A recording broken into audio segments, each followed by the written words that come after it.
अवध की एक बहुत ही अ, अच्छी रस्म है। जब हमारे यहाँ विवाह होता है तो विवाह में महिलाएं विवाह अवसर के 2-4 दिन पहले एक समूह में गान करती हैं और उस गान में बेटी की जो अपने बाप से संवाद होता है, बेटी का परिवार के अन्य सदस्यों के साथ संवाद होता है, उसको बहुत ही मार्मिक तरीके से हमारे यहाँ विवाह गीत में प्रस्तुत किया जाता है।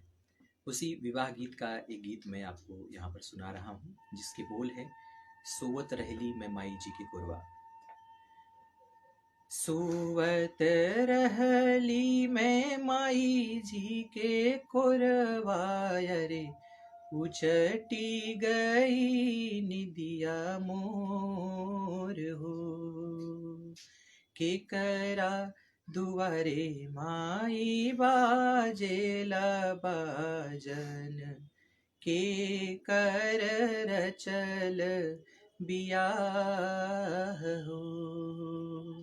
के करा दुआरे माई बाजेला बाजन, के कर रचल बियाह हो।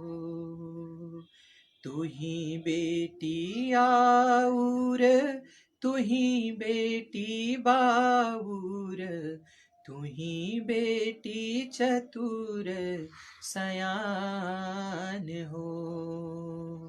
तोहरे दुआरे बेटी बाजेला बाजन, तोहर रचल बियाह हो।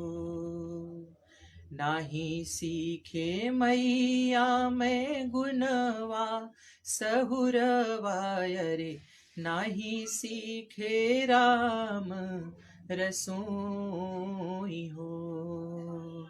सासु ननद हमें जब गरियई है, नाही सही ले जाए मोरे बूत हो।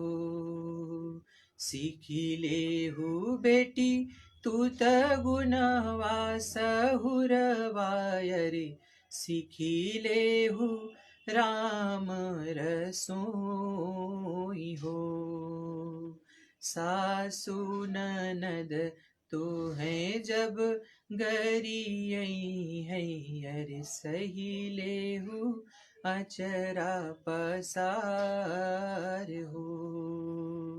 तोहरे दुआरे माई बाजेल बाजन, तोहर रचल बियाह हो। के करे दुआरे माई बाजेल बाजन, के कर रचल बियाह हो। तोहरे दुआरे बेटी बाजेला बाजन, तोहर रचल बियाह हो।